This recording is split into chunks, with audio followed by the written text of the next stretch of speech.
All right, Myron with the Outpost RV today. We're going to do a quick little walkthrough on the Alpha Wolf here, just trying to give you an idea how things are going to work and operate. And we're going to start with the awning, and then we're going to move to the inside and go through the inside, and we'll come back out and do outside. But as far as the awning, it's power awning, so it runs out. Once you get the little extra flap hanging down, that's where you want to stop it. If you do keep holding the button, it will wrap it up again. What it'll do is it'll bring the fabric around the bottom of the tube, and it'll just continue to wrap it up. So when it's all the way in against the camper, you'll get a little bit more of a cup effect going on. So it is best to use the button on the inside correctly, use the extend to take it out and retract to bring it in. So, but as far as tilt on the awning, you'll just grab on these guys, pull it down, tighten up the wing nut, and that will hold it in place for you. Watershed, you can do either arm, doesn't really matter. But then before you run it back in, you want to make sure you open it up and let that arm slide back up so that the awning can run in smoothly, even at the same time. Going to the inside.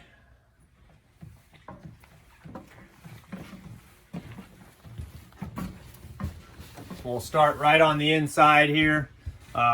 Monitor panel stuff has a bunch of switches on it for you. We'll start with your awning switch. Retract to bring it in, like I was saying. You just push and hold it, awning will come in. Once it's all the way in against the camper, you let go of the switch and everything is locked down, you're ready to travel. So it'll take a couple minutes here to run that all the way in.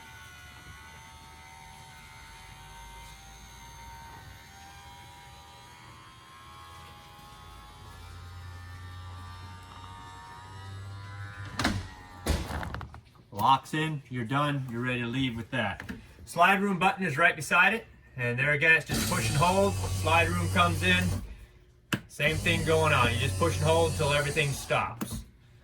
And the dimming of the lights gives you a good indication that the slide is all the way out then. So then you've got kitchen light switch you can turn off, living room lights, and then you've got LED lights. One is going to be exterior like your awning light and the speaker lights. The other one is going to be the LED blue lighting above the slide room for you. Back to the kitchen and living room lights. All the lights on the interior, if you just push the center of the light, there's a button there. That will turn off the lights individually. If you want to turn them off individually, then you can do that. So right in the center of each light, you'll be able to do that then. Back to the monitor panel, you've got spot switch that says water heater. That's going to be the gas side of your hot water heater. So you simply push the button, flip the switch, that'll turn on the gas side of it, self-ignition. You don't have to worry about pilots or anything like that. You do want to make sure the water heater has water in it before you turn it on though. Then you're also going to have an electric side. That switch is going to be on the back side of the hot water heater, right at the hot water heater itself. And it does not matter if you happen to turn on the gas side and the electric side at the same time. It'll just use both sources to heat your water. You'll also be able to get a little bit more hot water out of it that way. So that's a nice feature with these guys. You also have the water pump switch. That's for if you're dry camping somewhere. There's a pump on board that will pull the water out of the fresh tank, and it'll pressurize all your water spots, kitchen faucet, bathroom faucet, and all that kind of stuff for you. And you can leave that switch turned on until you're done camping because it is a pressurized pump, so it will pressurize to a certain point, and then it'll shut off and wait until you ask for water somewhere, and it would kick back in and give you your pressure again. So that's where that guy there is at. Then you also have what is actually the monitor panel. You've got a bunch of little buttons here you can push. They use this monitor on multiple units, so some of campers will have 2 gray tanks and 2 black tanks. This one will only have 1 of each. And so you just push black 1 to check and see how full the tank is. As far as the toilet part of it goes, push and hold the button for gray 1. And as those tanks fill up, you'll have multiple lights coming on here showing you kind of where that tank level is at. So that's the monitor panel for you. The switch, the black switch, looks like a light switch, is actually, this is a 30 amp unit, and they added a fireplace as well as a microwave to it. And so in order to do that, they had to designate where the power is going to go. So that's what that switch is going to do for you, is simply, if you want to use the microwave, you have to have it in the up position. If you want to use the fireplace, you'll have to have it in the down position. So that flips the power between microwave and fireplace for you. You cannot use both at the same time on that then. So that's something to keep in mind there, if you're trying to use a microwave and it's not working, you'll have to come over and check your switch, make sure it's in the correct position to use that then. And you also have the fire extinguishers right down inside the door. So that's that guy. And then if we go to the entertainment center here, the fireplace is on for you right now. And you've got controls inside. You can set a timer on it, on how long you want it to go. You can do, it is a little space heater, so you can turn that on. You've got low, high, auto, and you can set the temperature on that auto to whatever you want it. And you can also change the brightness of the flame on the rocks if you want to do that with the other button that's there. You can also just turn the heat off and just have it for decoration if you want to do that by just simply pushing and holding the one button that does all the heat stuff for you, and then your power button as well. If you come on up to the top, you've got your mount for the TV. So that goes onto your TV, slides into there. Up on top, you're going to have a TV hookup. That's going to include the antenna up on the roof. And you notice the little green light on. That is a booster indicator that you've got the booster turned on, because the antenna is a fixed antenna, so there's no up or down or directional or anything like that on it. You just simply turn the booster on. There's a booster button there right with that light to enhance the reception on that booster, on that antenna then. If you want to do satellite, you will have to move the coax from one spot to the other then. You also will have a cable spot on the outside of the camper. If you do that one, you leave it hooked up to the TV spot, just turn the booster off in order to get the cable to come through correctly for you then. And then you've got the cables here that are hooked into the stereo as well. Stereo is AM, FM, and then Bluetooth. And you have the power button you'll push, turn that on. Always here. You also have your zone 1 and zone 2 is going to control inside versus outside speakers. So push and hold, and that will tell you, the screen will tell you exactly what's going on with that zone then. The power button is also a mute button. If you just push it and let it go right away, it'll mute the whole stereo. To actually turn it down, you'll have to push and hold till the stereo turns off then. So that's the basics of the stereo for you. Smoke detector is on the ceiling right inside the door. So that's where that's going to be at. And then you will have in your drawers all the paperwork and stuff for your camper. You will also find your override handle or override for the slide room. And in order to do that, you need to find the motor for the slide room. And that's going to be up above the valance of the slide room. So it would be this piece up here. The motor usually is sitting about right in the center of the slide room itself. So if you do need to get to that for some odd reason, you'd have to tear this off. Typically, I would tear the center piece off because that's separate from the other two, just in case they have screws or something in behind it and you can't see it, so you can back those off and you don't damage it near as quickly. But once you find the motor, you take that little override, you stick it in the back side of the motor, then a screw gun or something like that to run it in or out, however you need to go on that. So, back over into the kitchen area.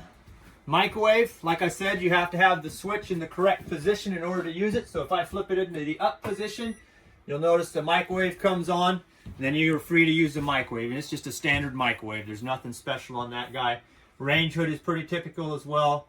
You will have a light and a fan on it, and if you use the fan, you'll have to go outside and manually open up the vent, or else it'll just hit the vent and pop back inside for you. Stovetop will flip back. In that position, you've got 3 burners on top. They'll be controlled with the 3 center knobs. So you simply select whichever burner you want. Say I want to use the center one. I'm going to turn the center knob on, grab the igniter, click it to the right, and if the gas is open, the burner would ignite and start working for you. The button on the side will simply turn the blue lighting on, plus the lighting in the oven itself. If you want to use the oven, that'll be the knob all the way on the right. You'll turn it on, hold it in like you would a hot water heater. You can still use the igniter in order to ignite the pilot, which is sitting underneath the shelf all the way towards the back. You just want to make sure you visually see that pilot light before you walk away from it then. and then from there you go to whatever temperature you want to have your oven at. The other thing you can do with these guys is remove the top. You can remove just the grate if you want to, but if you want to do a deeper clean than that, if you just grab the back of this thing, you can usually pick them up. I notice here they have got 2 screws in, so if you remove the 2 screws, you can just take a hold, pick it up, pull that out, and then drop it back down in, and you can get down underneath the black part of the oven itself in order to do a deep clean on that. Refrigerator is a 12-volt refrigerator, so it's going to run off of the 12-volt power for you. If you're plugged into 110, that's also going to run it because you're going to be running through the converter on it. In order to turn it on, you'll open up the refrigerator door, grab your knob and just turn it to the right, and you'll just have to play with it until your refrigerator is the temperature that you want it. If you're done camping, you got everything cleaned out, you'll take it and turn it to the left until you get a little click. That will turn it off, and then I would recommend getting your anti-mold tab they have in here. And that's going to be this little guy here. What you do with that is open up the freezer door, and you'll simply pop him right into where the freezer door would normally be latched in the fridge door, and it just extends it out. You can close it back up. That'll keep it locked into place there for you, so you can have a little bit of ventilation going into the refrigerator.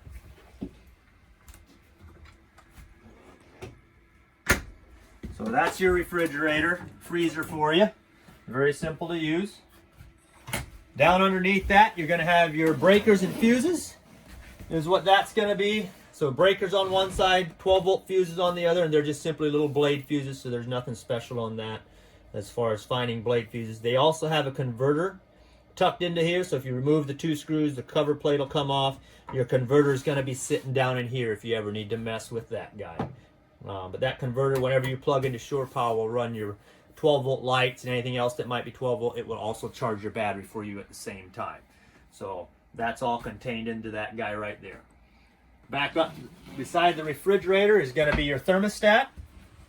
The thermostat has 3 different modes. You use your mode button, power button. First mode is going to be a fan mode, and right now it's marked at high. That will be your AC fan. If you have it on high, the AC fan will constantly run on high. You can go low or you can go auto. In auto position, the fan would actually not run. It would just be sitting there. But then when you go into the actual cooling mode, and the word auto is there, then the air conditioner can totally shut down if it reaches temperature. If you have high or low sitting there, the fan is going to constantly run for you. The compressor will still kick in and out if it reaches temperature. You just simply use your up and down arrows out to adjust your temperature on it.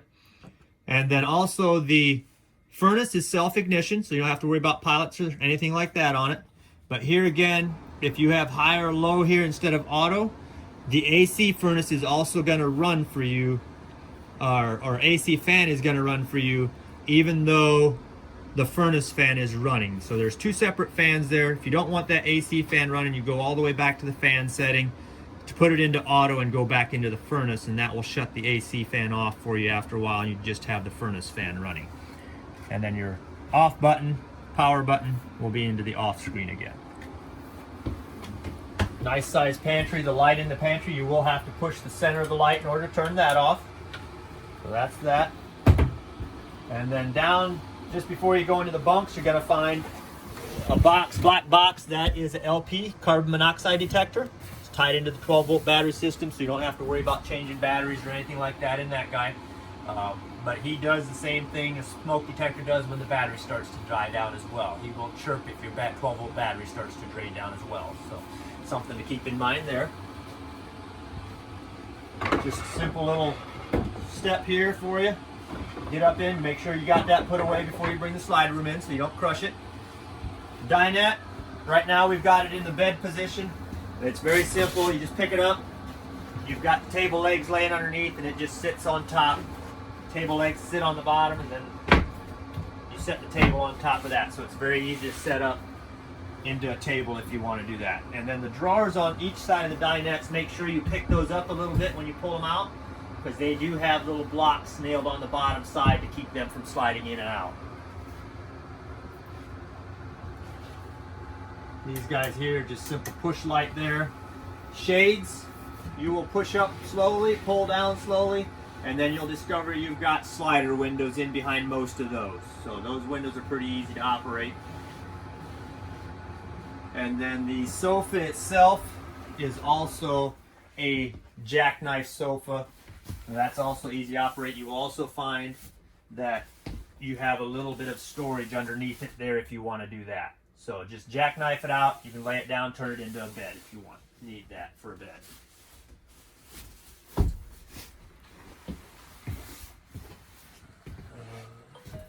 What am I forgetting?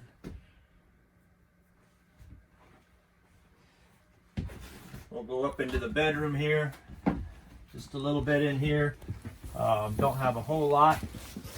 We do have your lights. All the lights in here will be individual, so you'll have to keep that in mind. You'll have to push the center of those, turn them off. Otherwise, you're going to have storage on either side. You got outlets and USB ports on either side. You'll also have storage underneath the bed there for you. And then you'll also have another TV. If you want, they've got a spot you can mount a TV on the wall. You just run your cord through the wall then. And then your exit window is on this side. These shades are a little different. Pull them down, push them up. If you need to straighten them up, you hang on to one side, pull down with the other side until it matches. And then if you push them up and they want to fall down, all you do is put a little more tension on the strings and that'll make it stay up again. Exit window, emergency exit window. You can use for ventilation by pushing the handle out and locking it down. If you do need it for an exit window, you just pop the screen all the way out, push the handle out through, use it for your exit window.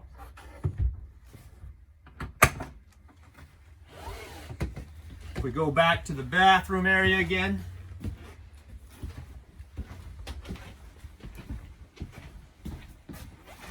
couple things there in the bathroom. There's not a whole lot. The main thing is you've got a GFI outlet in here, and that outlet will control multiple outlets. So if you have an outlet somewhere else in the camper that's not working, just come into the restroom, make sure that that thing did not trip and you need to reset it there. The other thing is your exhaust fan on the top, you will have to manually open by cranking the handle up, and then you'll have 3-speed fan on this knob over on the other side. So that's how you control that guy. You can also just, if the screen gets dirty, you can just pop it down, pull real hard, that'll pop it out. You can dump the dirt off and then put it back up in there if you want to do that. The other thing we've got, the shower is just pretty standard, hot and cold. They do have a shower head hose, shower head shut off on it. Usually slows the flow down. Typically does not stop the water from coming, but it slows it down for you at least. And then toilet is controlled with a foot pedal on the right hand side. So halfway down will bring water into it. All the way down will actually drop it down into the tank for you then. The other thing I like to make sure I tell people is here in this vanity underneath, I'm not sure if we can get you to see it or not, but they have what they call a black tank flush on this unit. And if you look up in the top, there's a little black valve up in there that if it does not work properly, that valve will malfunction, and when you're trying to use that black tank flush, you will end up getting water into the vanity area versus down in the black tank. Now what it's actually designed to do is when it gets pressure to it, pops up, seals, forces the water down in to the black tank. When you're done, take the water pressure off, the valve relaxes and allows air in so that that water drains out and you don't have water sitting in it over winter. So it's a good idea to use it. You just want to make sure if you're going to use it, you have somebody either standing here or else come in as soon as you can yourself and check it, making sure you're not putting water all over the inside of the camper. So that's just a little tip for you on that one. I think that's it on the inside. I think we're going to go back to the outside and go through the outside of it. All right, on the outside you've got your LP tanks, 2 20-pounders. And we do recommend that you open one and use it till it's empty and then go to the other one.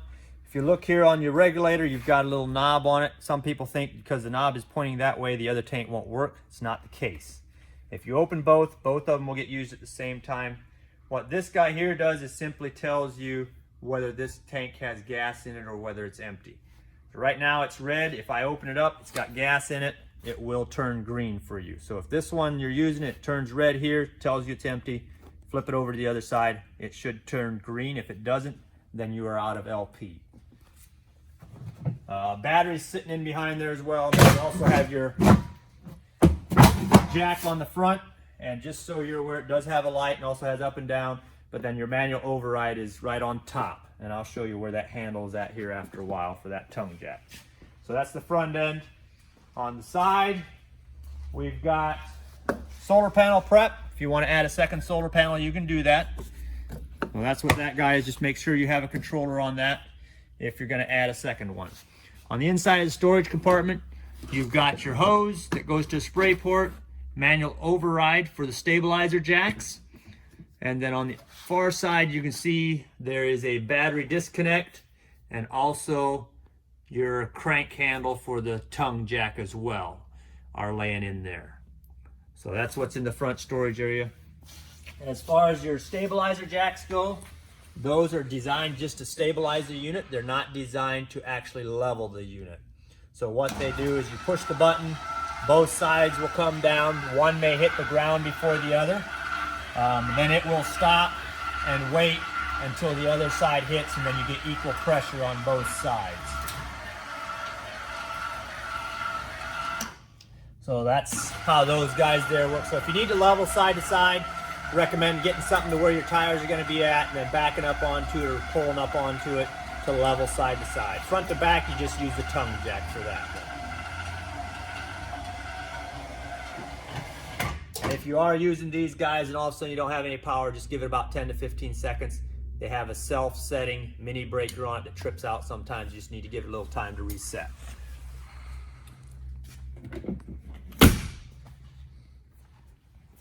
As far as your door, that's on a friction hinge door. So that's very nice. Wherever you put it, takes at least 20-mile-an-hour wind to move that. But then your steps, you have to open the door all the way up. Steps will come up and flip inside to the camper and lock it in place for you. You can also adjust by pulling the pins out on either leg, and your leg will just slide in and out if you need to. When you are adjusting the steps, make sure the black plate comes all the way down, sits right on top of the threshold so that the door has enough clearance to actually close for you then. And then you also have your grab handle, which you can flip either way. If you pick it up a little bit when you are traveling, we recommend across the door for a second latch then. Outside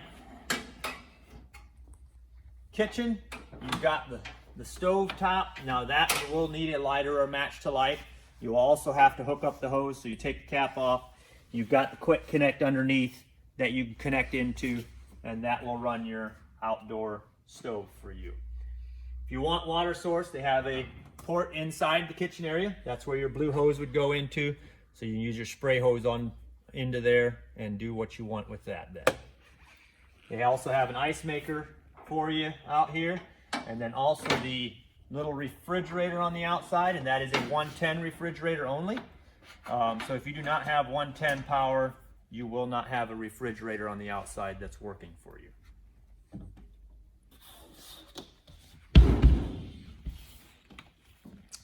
Exhaust for your furnace is sitting right here. We do recommend a bug screen or some type of screen on that to keep mud daubers and wasps out of that.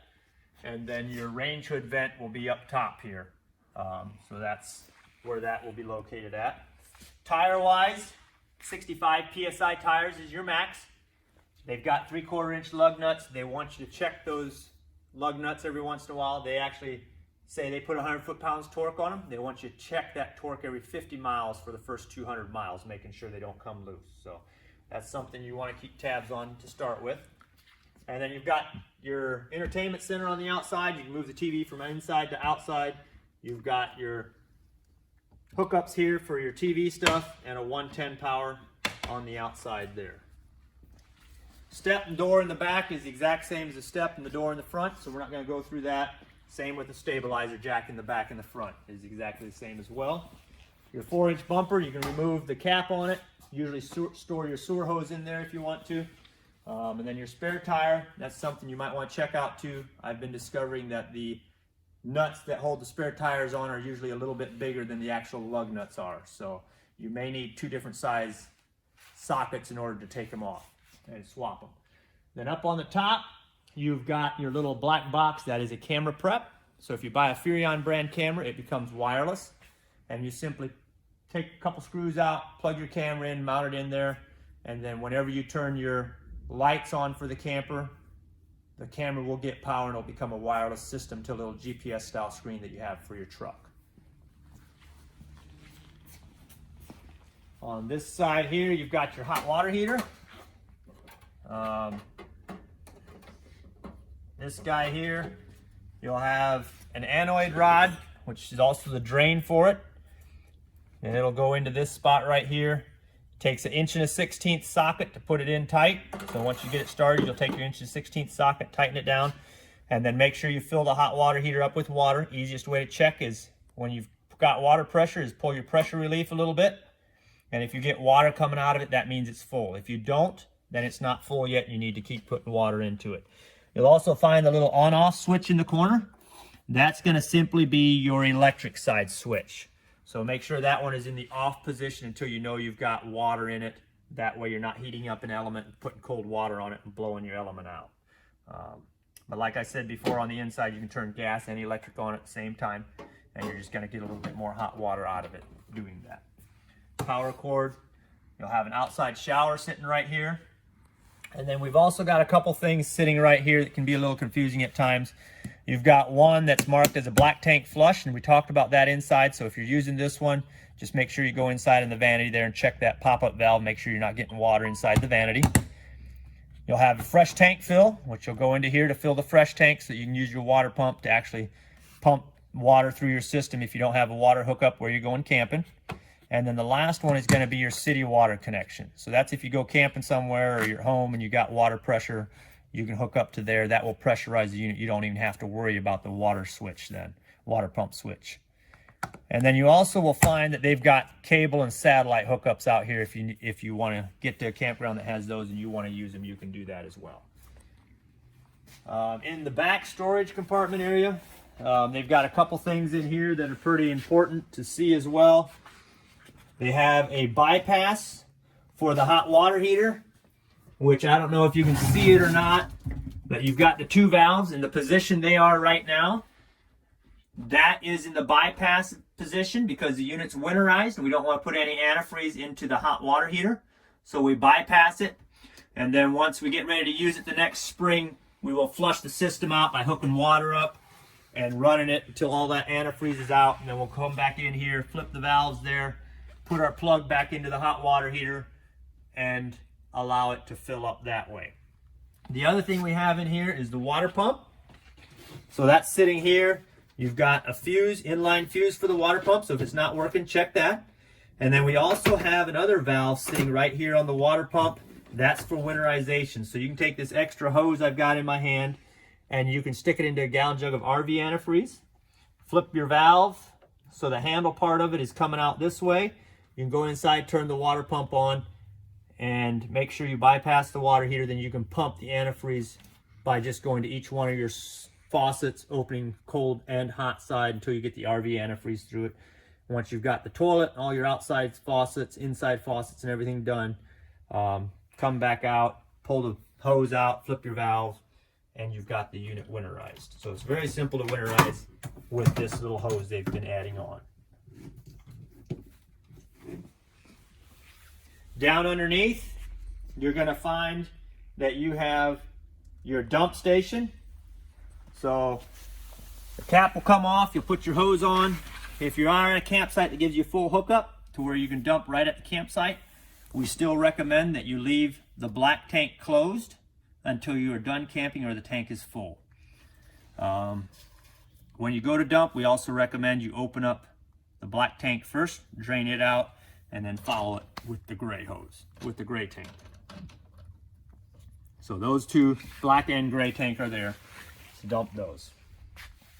Underneath, by the rear tire, you will also, if you look underneath there, find that you have the fresh tank drain sitting down there. It's kind of the same system. You just pull on the valve in order to open it and drain it right down onto the ground if you don't want it filled up, sitting in the tank, getting stale and stagnant for you.